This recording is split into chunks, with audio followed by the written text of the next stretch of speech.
Voilà, on parle bien sûr de notion de liberté. Je l'ai annoncé déjà à l'entame de ce magazine. Et la liberté, comment nous devons bien sûr la comprendre dans le sens chrétien du terme, liberté en Christ. Le pasteur, le révérend pasteur Victor Kouassi est bien sûr là avec nous. Bonjour. Bonjour Blessing. Lui aussi, il a la pleine liberté de porter donc un costume purement africain. C'est aussi la liberté. Tout à fait. Alors on est libre. Nous sommes libres. Nous sommes libres. Sans contrainte. Absolument, absolument. Il n'y a plus, tu ne porteras pas ci, tu ne porteras pas ça. Nous portons tous tout ce que nous voulons pour la gloire du Seigneur. Super. Voilà. Et ça fait plaisir de voir que nous sommes dans une couleur purement africaine. Nous sommes à Midi d'Afrique. Oui, absolument. Allez, on va justement parler de liberté en Christ. Oui. Qu'est-ce que vous voulez bien sûr véhiculer à travers ce thème? Oui, la liberté en Christ, je voudrais simplement dire aux gens que malheureusement, notre vie chrétienne n'évolue pas parce qu'on n'a pas véritablement compris ce que c'est que la liberté réelle en Christ. Des gens aujourd'hui nous mettent sous des contraintes ou bien on nous met dans des prisons qui ressemblent à des choses religieuses, on dira des choses chrétiennes, mais qui ne sont pas véritablement, qui ne nous donnent pas la liberté. La Bible dit dans Galates que c'est pour la liberté que Christ nous a affranchis et qu'on doit faire un effort pour garder cette liberté qu'il nous a acquise. Et malheureusement, aujourd'hui, on met les chrétiens dans une sorte de superstition. Ça fait que le chrétien fait 10 ans à l'église, il se croit encore dominé par des principes ténébreux on dira qu'il n'arrivera jamais à briser de sa vie parce que comme quoi, le Jésus-Christ n'est pas assez fort pour pouvoir faire ça. Ouais. Et il y a des messages aujourd'hui, je ne dis pas que ce sont des mauvais messages, mais la répétition de ces messages dans l'oreille des gens emprisonne les gens dans une certaine pensée de je ne suis pas libre. C'est vrai que le Seigneur peut tout faire, mais ça là, seulement, il ne peut pas faire. Pourtant, la Bible dit qu'il nous a déjà donné la liberté. Et la liberté, c'est comprendre et accepter la parole de Dieu en refusant le mensonge du diable. Le diable nous dit, tu ne seras jamais délivré des liens héréditaires. La Bible nous dit que quand nous sommes en Christ, nous sommes avec Christ en Dieu, nous avons la liberté. Et c'est pour la liberté, c'est pour cette liberté que Christ nous a affranchis. Et malheureusement, aujourd'hui, les gens ont du mal aussi à saisir le sens de la liberté parce que nous avons christianisé notre mentalité au lieu de nous convertir. Christianiser la mentalité, ça veut dire quoi? Ça veut dire que nous avons les mêmes façons de réagir hier. On était à la recherche d'identité, de valeur, d'appartenance. Et quand on vient à l'église, nous sommes dans les mêmes recherches. Aujourd'hui, on a l'impression que c'est quand on a une grande voiture, on a une grande maison, on a fait effectuer des déplacements à l'extérieur que nous sommes devenus quelqu'un. Et les gens associent leur poste, leur titre à leur identité. Aujourd'hui, quelqu'un voudra forcément qu'on l'appelle monsieur le directeur parce qu'il est directeur. Quand on l'appelle un pasteur, Kouassi Victor, il se sent insulté parce qu'on n'a pas ajouté pasteur dessus. On confond tout ça parce qu'on se dit notre identité dépend de ce que nous faisons. Non. Nous sommes ce que nous sommes parce que nous faisons partie de la famille de Dieu. Jean dit à tous ceux qui l'ont reçu, à ceux qui ont crié en son nom, elle leur donne le pouvoir de devenir enfants de Dieu.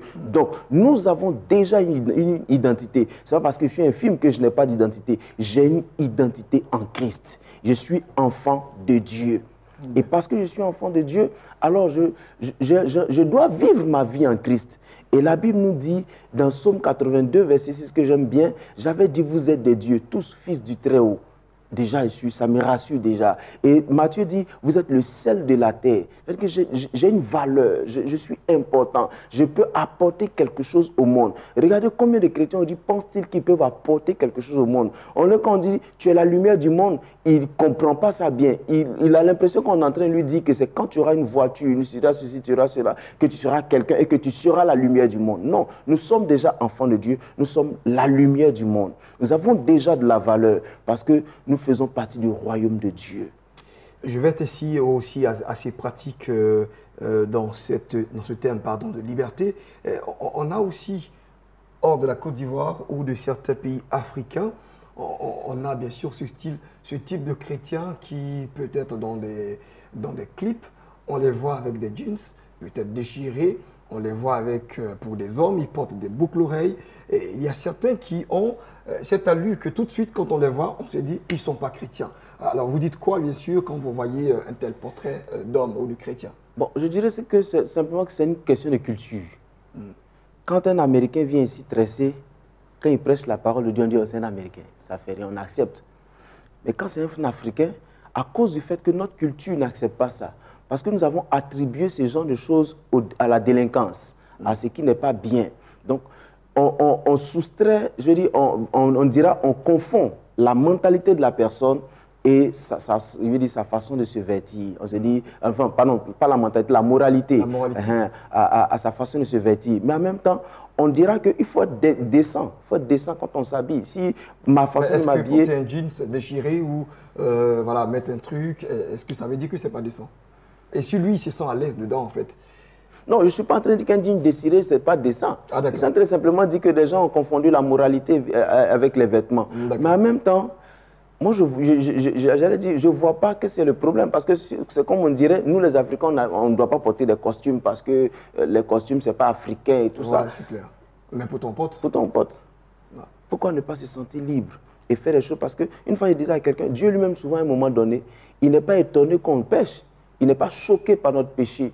Il n'est pas frustré. La seule chose qui frustre le Seigneur, c'est notre incapacité à revenir dans son amour qu'il nous a donné pour redevenir, on dira ça comme ça, enfin, redevenir enfant, on dira revenir dans la communion, voilà, dans la communion qu'il nous offre tout le temps. Sinon, Dieu ne se trouve pas dans un vêtement forcément, il se trouve dans notre communion que nous développons avec lui. Plus nous approchons du Seigneur, il nous apprend comment parler, comment nous vêtir et comment influencer le monde. Et pour moi, le plus important, ce n'est pas de dire ne prends pas, ne touche pas, ne goûte pas. Les lois ne font pas seulement la chrétienté, mais c'est la communion avec Dieu qui change la destinée des gens. Merci et très belle chute en tout cas à notre révérend pasteur Victor Kwasi qui vient de dire, hein, c'est clair, on a compris le message et bien sûr c'est le message de la liberté en Christ. Nous allons partir pour la deuxième partie de ce magazine Espace Annonce.